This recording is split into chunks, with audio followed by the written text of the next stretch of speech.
Bonjour à tous, Bonjour à tous, bonjour Céline, bonjour Caroline. bienvenue à ce webinaire. Nous allons débuter tranquillement le temps que tout le monde arrive. Bienvenue sur ce webinaire consacré aux avis clients sur l'analyse lexicale et sémantique. Nous sommes accompagnés aujourd'hui de Théo qui va pouvoir répondre à vos questions via le module chat. Donc n'hésitez pas à échanger avec lui et puis nous reviendrons en fin de webinaire sur quelques questions pour pouvoir répondre en direct. Alors Céline, est-ce que tu peux nous expliquer pourquoi on a choisi cette thématique pour ce webinaire? Alors simplement parce que les avis clients font aujourd'hui partie intégrante des habitudes des consommateurs. On donne de plus en plus facilement nos avis et si la phase de collecte n'est plus un problème, on se rend compte que exploiter l'ensemble de ces données reste fastidieux, compliqué et très chronophage. Par contre, il est évident que le contenu de ces informations, de ces avis clients, est très riche d'un point de vue stratégique et économique, puisqu'il a une grosse conséquence. Si les avis ne sont pas traités, les clients peuvent partir à la concurrence. Donc, en effet, l'enjeu est crucial, si on veut fidéliser les clients, d'exploiter l'ensemble de ces commentaires. L'objectif de ce webinaire, c'est de montrer en 5 étapes comment structurer et synthétiser vos données afin d'en dégager des insights et de mettre en place des leviers d'action. Le webinaire se déroulera en 2 étapes. Une première partie pour la présentation d'une plateforme d'analyse en ligne et ensuite la démonstration de l'outil DataViv qui se fera donc dans un second temps. Alors DataViv, qu'est-ce que c'est? C'est une solution en ligne créée par la société Sphinx, qui est éditeur de logiciels d'enquête et d'analyse de données depuis plus de 30 ans. Alors concrètement, ce qu'on va faire pendant ce webinaire, c'est vous montrer comment passer d'un fichier de données non structuré. Alors en l'occurrence, pour ce webinaire, on a pris l'exemple d'avis Google sur des hôtels parisiens, mais on le verra, les données peuvent provenir d'autres sources. Donc comment passer de ce fichier de données non structuré à des résultats tournés vers l'action, présentés de manière claire, sous la forme par exemple d'une infographie telle qu'elle est présentée ici. Donc justement, Céline, est-ce que tu peux nous dire quelles vont être les différentes étapes dans DataViv pour passer de ce fichier de données à cette infographie? Alors la première étape, c'est évidemment d'importer les données. Donc les données non structurées que vous avez, les données brutes qui peuvent venir soit d'avis Google comme ici, soit d'avis TripAdvisor, d'un fichier brut de données en format Excel. Ça peut être votre CRM, des entretiens, etc. Toutes les données peuvent être importées dans la solution DataViv à partir du moment où elles sont en format CSV, Excel ou des fichiers d'enquête comme du SPSS ou du Sphinx. On peut également mettre en place des API si on veut aller charger directement des données de manière automatique. Une fois les données importées dans la solution DataViv, on va passer à l'étape d'analyse pour en extraire du sens et enfin partager ces informations pour communiquer avec, par exemple, les commanditaires de l'étude, soit via un reporting en ligne, soit via des rapports classiques. Donc on vous fera voir ça lors de la présentation et de la démonstration. Dans un premier temps, on va passer à la première clé, puisqu'on vous a annoncé 5 clés pour ne plus avoir peur des mots. Donc allons-y avec la première clé. Alors, pour la présentation de cette première clé, on vous invite à passer en mode plein écran pour mieux visualiser la présentation. Donc, comme on l'a dit tout à l'heure, on a pris l'exemple ici d'avis Google pour des hôtels parisiens. Notre base de données est donc constituée essentiellement des noms des hôtels, d'une note de satisfaction et d'un commentaire. La première clé, ça va être de naviguer dans les verbatims, c'est-à-dire que là, on a collecté justement les commentaires clients. Qu'est-ce qu'on a envie de faire? Eh bien, on a envie un petit peu de s'imprégner de ce que les voyageurs racontent. Et donc pour ça, on va pouvoir avoir une lecture assistée des commentaires, c'est-à-dire qu'on va pouvoir filtrer la lecture des verbatims sur des métadonnées, donc des données descriptives qui permettent d'illustrer les verbatims. Donc on va retrouver notamment en haut donc, la note de satisfaction, donc de 1 à 5 étoiles. Ça peut être également des données de contexte. Là, en l'occurrence, on retrouve le contexte du voyage. Est-ce que j'ai voyagé plutôt en famille, en couple, ou est-ce que c'était un voyage d'affaires? Et on retrouve également le nom des hôtels.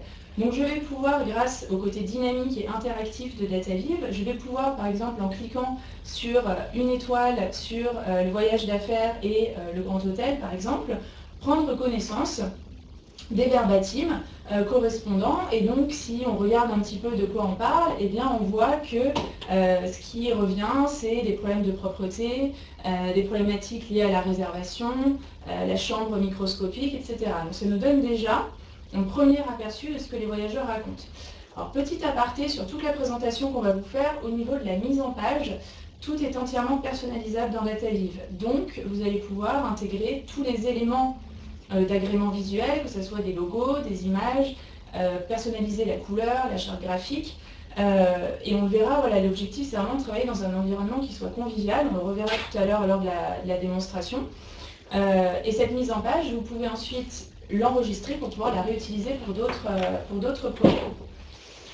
Donc naviguer dans les verbatims, c'est bien, ça nous donne un premier aperçu de ce que les gens racontent. Mais Céline, ce qui pourrait être intéressant, c'est de voir comment les voyageurs qualifient leur séjour et finalement quelles sont leurs préoccupations. Alors effectivement, pour aller un peu plus loin, une fois qu'on a pris connaissance avec une première lecture assistée, on va vouloir explorer le champ lexical. Donc on a dans cet exemple un échantillon avec 1 millier de commentaires qui contiennent environ 32 000 mots. Donc on se rend bien compte que lire l'ensemble des textes serait vraiment très compliqué. Donc pour synthétiser l'information, on a demandé à l'outil de nous afficher un nuage de mots. Le premier nuage que vous voyez correspond à un nuage de mots qui met en avant les adjectifs du séjour. Ça permet de qualifier le ressenti des voyageurs. On voit que les mots bon, propre, petit apparaissent. Et l'intérêt de ce nuage, c'est qu'il est dynamique. En cliquant sur un adjectif, je vais avoir sur la partie droite les commentaires associés à cet adjectif pour voir dans quel contexte l'adjectif a été cité. On peut voir sur le premier commentaire que bon et bonne ont été rassemblés dans le même adjectif, tout simplement parce que pour faciliter la lecture du nuage de mots, tous les adjectifs sont mis à leur origine grammaticale, c'est-à-dire au masculin singulier. Le deuxième nuage qui est présenté juste en dessous met en avant les préoccupations, puisqu'on est sur un nuage de mots qui représente les expressions. Donc l'outil va pouvoir détecter les mots qui sont toujours associés ensemble, par exemple la salle de bain, le petit déjeuner, le rapport qualité-prix. Donc ça permet d'avoir un autre indicateur un peu plus précis sur les préoccupations qui sont contenues dans les commentaires. Et on garde le côté dynamique, puisque quand je clique sur une des expressions, j'ai les commentaires associés. Si on veut affiner encore plus cette illustration, cette lecture, on va pouvoir croiser le nom des hôtels pour voir s'il y a une différence dans les commentaires entre, par exemple, ici l'hôtel The Westin et l'hôtel Lafayette. Quand on regarde les mots spécifiques à l'hôtel Westin, on voit des qualificatifs plutôt qui tirent vers l'excellence. On a magnifique, beau, parfait, grand. Et contrairement à l'hôtel Lafayette, où on a des qualificatifs plus tempérés, comme bon, correct, confortable. Toujours en cliquant sur le mot, j'ai accès à la lecture des verbatims. Donc cette première étape nous donne déjà un peu plus de sens sur les commentaires qui ont été cités dans ces avis. Et on va passer maintenant à la préoccupation du séjour pour savoir comment est perçu le séjour via la clé numéro 3. Exactement, donc ici on va s'intéresser, comme le disait Céline, à la perception du séjour, en d'autres termes à la tonalité des commentaires. Donc on va chercher à visualiser quelles sont les opinions positives et quelles sont les opinions négatives contenues dans les commentaires. Donc, on voit ici qu'on a fait un camembert qui met en évidence la répartition des observations selon l'orientation positive, négative ou partagée. Donc on voit que lorsqu'on déplace le curseur sur le camembert, on va pouvoir voir la part d'avis positifs, négatifs ou partagés. Le logiciel, en fait, pour faire ça, est capable simplement, grâce à des algorithmes, de lire les verbatims et de reconnaître les passages exprimant un sentiment, un jugement, une évaluation, et d'en percevoir la tonalité. Donc pour vous montrer la fiabilité de l'outil, on a décidé de croiser ces orientations calculées automatiquement par DataViv avec la note de satisfaction des voyageurs. Et en toute logique, on voit que plus la note de satisfaction est importante, donc plus on a d'étoiles, plus les commentaires sont positifs. On voit bien la cohérence ici entre l'outil et la note de satisfaction des voyageurs. Pour autant, on voit que si on s'intéresse aux voyageurs qui ont mis une note par exemple de 4 ou 5 étoiles, on voit qu'ils ont aussi des commentaires négatifs. Et toujours grâce à l'interactivité de DataViz, on va pouvoir consulter ces avis négatifs de voyageurs qui ont déclaré être contents pour pouvoir mettre en place des mesures correctives et surtout fidéliser du coup cette clientèle. On a vraiment tout intérêt à travailler sur ces commentaires négatifs de voyageurs qui ont déclaré être satisfaits. On retrouve ensuite ici nos nuages de mots qui mettent en avant les adjectifs et cette fois-ci, on a décidé de mettre en évidence les adjectifs plutôt liés à un commentaire négatif en rouge et ceux liés à un commentaire positif en vert. Et de la même manière, on retrouve à côté nos verbatims et on voit que le logiciel est capable de colorier les verbatims selon l'orientation qu'il a détectée dans les commentaires. Donc, on peut voir que dans un même commentaire, on va avoir une partie qui va être coloriée en vert s'il a détecté un passage exprimant une opinion plutôt positive, et des parties qui vont être coloriées en rouge si l'opinion est plutôt négative. Et on peut voir un petit peu plus bas qu'on a également des passages qui sont coloriés en orange lorsque l'orientation est plutôt partagée. Donc là, on retrouve toujours nos nuages de mots interactifs, dynamiques. Donc lorsque je clique sur un adjectif, je vais pouvoir voir les commentaires qui sont associés à cet adjectif. Et donc ce qui est intéressant, c'est de voir, comme le disait Céline tout à l'heure, dans quel contexte cet adjectif a été cité pour pouvoir mettre en place justement des actions correctives, comme on disait. Enfin, d'un point de vue opérationnel, donc toujours sur la perception, sur le ressenti des voyageurs, ce qu'on a fait, c'est qu'on a croisé les orientations avec les noms d'hôtels et la période, ce qui nous permet en fait de voir l'évolution de l'orientation au fil du temps et de visualiser rapidement pour chacun des hôtels les moments d'enchantement et de déception. Et donc on voit, si on prend l'exemple de l'hôtel Apollon, on voit que sur les 3 premiers trimestres, on a des commentaires qui sont très nettement positifs, et bizarrement, sur le dernier trimestre, on a une part d'avis négatifs qui a très nettement augmenté. Donc grâce à l'interactivité, toujours, on va pouvoir consulter les verbatims sur cette période pour comprendre ce qui s'est passé et pouvoir rebriefer les équipes et rectifier le tir. Donc voilà, pouvoir voir automatiquement la polarité des verbatims, ça nous donne une information qui est intéressante, mais ça ne nous donne toujours pas d'informations sur vraiment les préoccupations majeures qui ressortent des commentaires, les besoins et les attentes des visiteurs, ce qui nous emmène du coup vers la clé numéro 4. Où là, on va effectivement aller encore plus loin puisqu'on va chercher à identifier les thématiques. Donc, on a vu si les commentaires étaient cités de manière positive ou négative, on a vu quelques mots qui se détachaient. Maintenant, moi, je voudrais bien savoir quelles sont les préoccupations majeures, c'est-à-dire de quoi parlent les commentaires. Pour savoir de quoi parlent les commentaires, on va associer un dictionnaire à notre étude. Donc, on a créé un dictionnaire ad hoc qui va simplement regrouper l'ensemble des mots du corpus dans des catégories et des thèmes. Les thèmes ont été représentés ensuite sous la forme d'un graphique ici, où on peut du coup illustrer les préoccupations. On voit que dans l'ensemble des commentaires, on nous parle en majorité de la chambre, du service d'hébergement du personnel, mais également de thématiques comme le repas, le petit déjeuner, la propreté. Si on veut faire un focus sur la thématique de la propreté, pour voir comment il a été construit, on voit que les mots associés à cette thématique sont autour donc, des odeurs, des parfums, les poubelles, les bestioles, etc. Donc vont nous donner, vont enrichir la thématique de l'odeur et de la propreté. Par contre, sur ce graphique-là, on n'a pas la notion de savoir si la propreté elle est citée de manière positive ou négative. On va donc croiser les thématiques avec l'orientation qu'on vient de vous montrer à l'instant pour voir quels sont l'impact de l'orientation sur les thématiques. Donc on voit que pour reprendre le thème de la propreté, il était cité plutôt de manière positive et que il y a quand même des services à améliorer. Si on regarde la chambre, il y a quand même pas mal de commentaires cités en négatif, et pareil pour l'hébergement.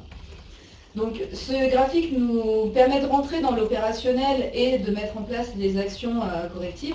Toujours pareil, en lisant le commentaire pour voir quel était le problème justement sur la propreté ou sur l'équipement de la chambre.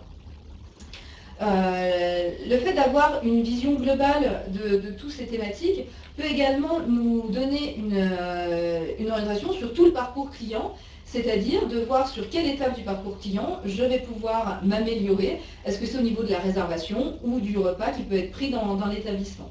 Donc grâce à ces outils, vous voyez vraiment l'ensemble de la satisfaction. Donc toutes ces analyses permettent de mettre en avant les points forts, les axes d'amélioration et surtout les actions correctives pour que vous amélioriez la performance de votre établissement et que vous gagnez en fidélité par rapport à vos clients. Une fois que ces analyses ont été construites et présentées ici dans l'environnement DataViv, on va vouloir les partager pour les communiquer. Ce qui nous emmène effectivement à la clé 5.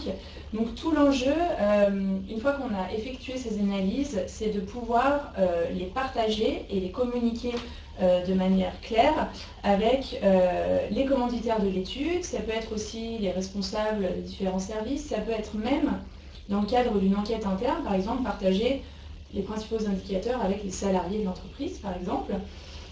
Et donc DataViv permet vraiment d'aller au bout de cette démarche grâce à un module de partage en ligne qui va permettre de créer des reportings dynamiques et interactifs. Donc là, on va vous montrer un exemple de reporting qui a été donc créé avec DataViv. Donc ici, on arrive sur le reporting. Alors, une fois encore, toute la partie de mise en page qui vous est présentée est entièrement personnalisable. On voit sur cette page d'accueil du reporting qu'on a des rubriques, des catégories qui pointent en fait vers les différentes analyses qui ont été effectuées dans DataViv. Donc on va par exemple cliquer sur la vignette correspondant à la satisfaction et on va pouvoir accéder à un tableau de bord. On va juste rafraîchir la page.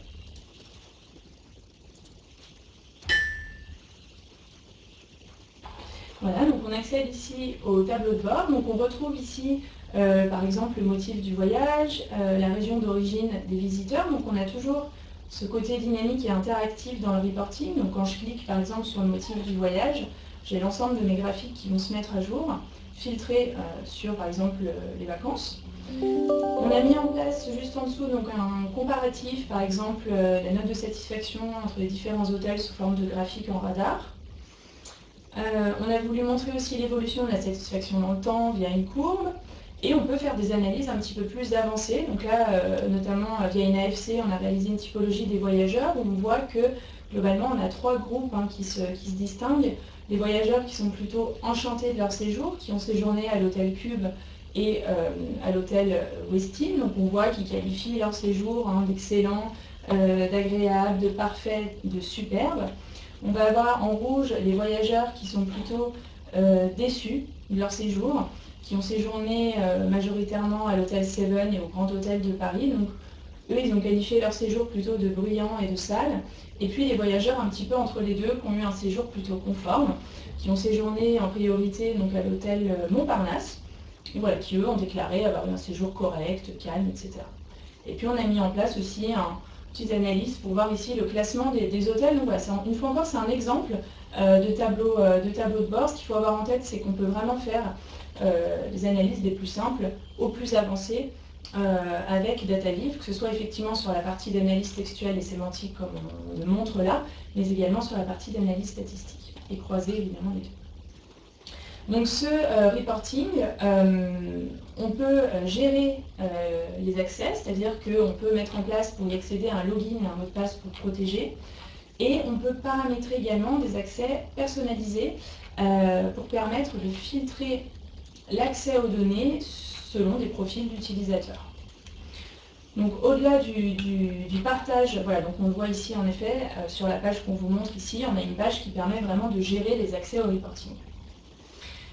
Au-delà du partage en ligne, toutes les analyses qui sont réalisées dans DataViv peuvent également être exportées pour éditer un rapport plus classique, type PDF, PowerPoint, etc. On va vous le montrer justement juste après, lors de la démonstration, vous expliquer comment on fait.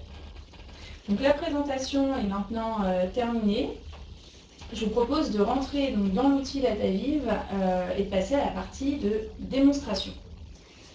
Alors pour la démonstration, on va rentrer dans l'outil donc en ligne, dans l'outil DataViv, avec la première étape qu'on vous a annoncée, qui était l'import de données. Donc on voit ici le fichier de données qui a été importé, donc c'était un fichier Excel tout simplement, avec en ligne les observations et en colonne les noms de variables. Une fois le fichier importé, on passe sur la partie d'analyse. On a une organisation avec différentes vues pour faire des parties dans notre rapport. On va ouvrir une vue vierge pour vous faire voir exactement comment gérer les analyses dans DataViv. Donc pour vous présenter simplement l'environnement, on retrouve sur la gauche de l'écran les variables de l'enquête ou du fichier. Et sur le haut de l'écran, on peut avoir accès à la personnalisation de l'environnement. Donc dans les propriétés de la vue, je vais créer un modèle en mettant la taille de mon écran, l'affichage, la palette de couleurs que je veux utiliser pour être cohérent avec ma charte graphique et le style de police utilisé. Donc cette préparation me permet d'avoir ensuite des vues qui vont générer de manière automatique au niveau de la mise en forme. Le bouton d'export est ici pour vous permettre de travailler à la fois en ligne et de récupérer l'ensemble des données sur un support Office, sur un PDF ou tout type de document pour une présentation non connectée. L'intérêt de la présentation connectée, c'est que vous gardez tout le côté dynamique qu'on vous a fait voir lors de la plateforme d'exemple. Le bouton d'aide à l'analyse vous permet de générer, de regrouper en tout cas l'ensemble des analyses, que ce soit les analyses statistiques pour les variables fermées, et puis également les analyses textuelles et sémantiques que l'on va voir plus particulièrement ici dans la démonstration. On a également tout un module de présentation, d'aide à la mise en forme, à la fois pour insérer des textes, des images, des formes graphiques, pour créer des communications qui vont plutôt vers l'infographie, avec beaucoup de visuels, d'illustrations qui se mêlent avec l'opérationnel des graphiques. La première étape qu'on va faire pour cette démonstration, ça va être d'aller insérer une image, puisqu'on va aller chercher un logo. Donc on vous fait voir simplement que l'outil dispose déjà d'une bibliothèque d'images que vous pouvez utiliser et qui peut être bien sûr personnalisée avec vos propres images. Donc on va aller sélectionner un logo de Paris pour rester dans la thématique qu'on va placer dans notre page de travail. Donc la page de travail qui est au centre, c'est un environnement qui ressemble à du PowerPoint puisque chaque objet va devenir indépendant et je vais pouvoir le placer, l'orienter tel que je veux dans la page. La deuxième étape que je vais faire, c'est faire apparaître les noms des hôtels. C'était en effet l'outil, une variable importante. Donc le nom des hôtels, je le prends sur ma liste des variables, je le fais glisser sur ma page de travail et automatiquement l'outil DataViv me propose un graphique que je vais pouvoir personnaliser. Donc je vais aller plutôt chercher quelque chose de plus visuel avec des images. Donc je vais sélectionner dans ma bibliothèque, dans la thématique du tourisme, une image qui symbolise les hôtels. Et je vais lui demander donc d'agrandir ce graphique tout simplement pour avoir quelque chose d'assez sympa. Les options sur le bandeau de droite me permettent de personnaliser l'affichage. Donc je vais pouvoir agrandir le texte, le mettre en gras, changer la police, etc. pour une lecture optimisée. Donc tout ce que vous faites ici peut être bien sûr modifié à tout moment et personnalisé en fonction de ce que vous voulez communiquer. La deuxième étape que l'on va réaliser, c'est aller chercher notre variable commentaire pour faire automatiquement un nuage de mots. Donc on voit que lorsque on a sélectionné l'hôtel, l'outil nous a proposé un tri à plat classique. Et quand on sélectionne une variable ouverte, on a automatiquement un nuage de mots qui est présenté. Alors on va simplement le simplifier pour qu'il soit plus facilement lisible. On va donc enlever, on va épurer un peu le nuage de mots et ensuite on va définir la catégorie grammaticale qui nous intéresse dans la lecture de ce nuage de mots. Donc on veut mettre en place uniquement les adjectifs pour voir comment qualifier le séjour.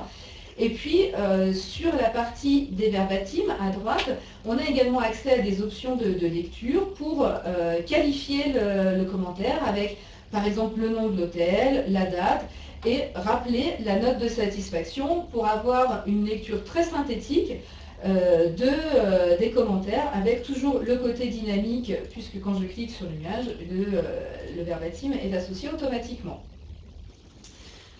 Le nuage de mots peut être dupliqué ici pour vous faire voir comment mettre en avant un profil et faire en sorte qu'on indique uniquement les adjectifs cités dans les commentaires négatifs. Donc on va aller chercher simplement la variable d'orientation pour mettre un filtre sur ce nuage. Et donc on voit qu'en un clic, le nuage de mots apparaît uniquement avec les adjectifs négatifs et on va le colorier tout simplement pour une lecture plus facile. Le verbatim peut également être colorié selon l'orientation. Donc là, la plupart des mots apparaissent en rouge, tout simplement parce qu'on est sur le nuage de mots négatif. On va maintenant demander à l'outil de nous calculer l'orientation des commentaires. Donc lorsque l'on clique sur le nuage de mots, lorsque l'on clique sur l'analyse des commentaires, on a la possibilité de sélectionner soit les mots, soit l'orientation. Donc là, cette fois, on a sélectionné l'orientation. Et vu qu'on est sur une variable qui devient fermée avec 3 catégories, on a un camembert qui nous est proposé. Le graphique peut être modifié avec la bibliothèque des camemberts qui est proposée par DataLib si on veut une autre présentation graphique. Une fois le camembert réalisé, je le duplique pour simplement vous montrer que l'on peut associer une autre variable en croisant par exemple la variable de contexte. Donc je fais glisser et je lâche sur le mot croisé pour avoir une représentation graphique cette fois de mes catégories de voyageurs, donc les voyageurs en affaires, en couple, en famille, et leur orientation de commentaires. On voit qu'on a une grosse marge de progression à faire sur les personnes qui voyagent en couple. Pour aller maintenant un peu plus loin dans l'analyse textuelle et sémantique, on va ouvrir le menu d'analyse pour vous faire voir comment on a créé un dictionnaire qui nous a fait ressortir les thématiques. Donc le dictionnaire, on l'a créé d'après la variable commentaire, évidemment, pour aller chercher l'ensemble des mots du corpus. Donc on voit ici qu'on a des catégories et des thématiques qui sont représentées. Donc on a par exemple la catégorie de l'hébergement, de la restauration. Et si je m'intéresse plus particulièrement à la catégorie de l'hébergement avec la thématique de la salle de bain, on peut modifier à tout moment l'ensemble des mots qui sont contenus dans cette thématique. Donc si je cherche par exemple la douche, je vois qu'il y a des expressions qui n'ont pas été ajoutées à mon dictionnaire et je vais aller insérer une nouvelle thématique pour enrichir mon dictionnaire et le compléter via les mots qui n'ont pas été, les mots ou expressions qui n'ont pas été utilisés. En enregistrant le dictionnaire, je vais valider ma création de dictionnaire pour que l'outil me propose automatiquement un tri à plat avec la représentation des thèmes. Donc vous voyez qu'on a fait ça très, très facilement. Alors, la première étape de création de dictionnaire peut être un peu plus fastidieuse parce qu'elle oblige à une création de dictionnaire. Par contre, ce qui est intéressant, c'est que le dictionnaire peut être repris pour un autre fichier de données. Et ce qui est surtout performant dans cette technique-là, c'est que le volume des mots n'a pas de poids puisqu'on va s'intéresser à l'ensemble du corpus et on va les classer directement. Donc il n'y a pas d'incidence sur la taille du fichier. Les thématiques qui sont présentées donc ici reprennent le graphique qu'on avait vu tout à l'heure avec juste le poids des thèmes. Par contre, on avait dit que ce qui était intéressant, c'était de voir l'orientation des thèmes. Donc on va simplement croiser les deux éléments. Donc on a l'orientation présentée dans le camembert que l'on va demander de croiser avec les thématiques. Une fois que l'orientation est croisée, on va simplifier avec l'affichage non pas d'un tableau mais d'un graphique pour avoir une représentation synthétique. Donc on va aller choisir un graphique qui met en avant le comparatif donc des commentaires positifs et négatifs. On va simplement associer une couleur liée à l'orientation pour avoir une représentation visuelle de manière très claire. Voilà pour la partie donc, de création des analyses. Et ce qu'on vous a fait voir également dans la démonstration, à plusieurs moments, on vous a dit qu'il y avait un dynamisme entre les informations communiquent entre elles. Ça s'appelle chez nous les scénarios, c'est-à-dire que si on veut mettre une action sur un graphique, on va aller chercher par exemple le nom des hôtels et demander à ce que cette variable filtre les analyses qui sont juste en dessous. Donc on sélectionne tout simplement les analyses et lorsque l'on valide, si on se remet en mode lecture, on va pouvoir filtrer l'ensemble des analyses qui ont été préparées avec les noms des hôtels. Donc quand je clique sur le grand hôtel, je vois que le nuage de mots est modifié en fonction de ce profil-là. Voilà pour la partie démonstration. Merci Céline pour la démo. Donc pour terminer, on peut dire voilà, on vous a présenté différentes clés pour vous permettre de structurer vos données textuelles et les exploiter plus facilement. Évidemment, tout ce qu'on vous a montré, ça peut vous permettre peut-être d'enrichir vos rapports d'analyse statistique, mixer du coup le quanti et le quali, tout simplement pour enrichir l'interprétation des données dans vos rapports d'études. Il faut, alors une fois encore, toute la partie vous l'avez compris, de mise en page est entièrement personnalisable pour coller au mieux à votre image, et c'est aussi un petit peu l'atout de DataVif, c'est-à-dire que DataVif vraiment allie la convivialité, la facilité d'utilisation à la puissance d'analyse, que ce soit l'analyse statistique, alors on ne l'a pas tellement vu parce que ce n'était pas le cœur du sujet aujourd'hui, mais également la puissance d'analyse textuelle et sémantique pour vous permettre vraiment d'analyser facilement vos données d'études.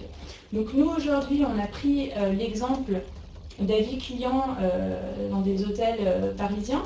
C'est évidemment totalement arbitraire et ça peut s'appliquer à d'autres domaines, à d'autres problématiques, que ce soit des problématiques marketing, mais aussi des problématiques RH pour des enquêtes internes par exemple, et ceci finalement quel que soit votre secteur d'activité. Donc je vais laisser la parole à Céline pour terminer. Il nous reste quelques minutes rapidement. Voilà, il nous reste quelques minutes si vous souhaitez continuer à échanger avec nous via le module de chat. Simplement pour conclure, vous informer que vous pouvez tester la solution DataVif. Il suffit de nous contacter et de nous demander un compte de test. Vous pourrez ainsi importer votre fichier et tester l'ensemble des fonctionnalités gratuitement. Je ne sais pas si Théo, tu as des questions à nous faire parvenir. Pas. Ou si on n'a plus le temps. Est-ce qu'une station de ski utilise déjà cette solution? Est-ce qu'une station de ski utilise déjà cette solution? Mais absolument. Non, on a des références dans tous les secteurs d'activité. Donc après, il suffit de nous contacter pour échanger plus précisément. Mais oui, on a des références, en tout cas dans le domaine du tourisme. Est-ce qu'une autre question, Théo, ou pas? Oui, de Christine, j'ai des avis depuis TripAdvisor, est-ce que je peux les importer facilement? Oui, Christine, c'est possible d'exporter vos avis TripAdvisor tout simplement dans un fichier Excel pour les réimporter automatiquement dans la solution. Donc c'est 2 clics pour arriver à rentrer vos données dans DataVif et bénéficier de toute la richesse de la solution pour l'exploitation de vos données. On va vous remercier pour votre participation à ce webinaire et on vous souhaite une excellente journée. Merci à tous. Merci. Au revoir. Au revoir.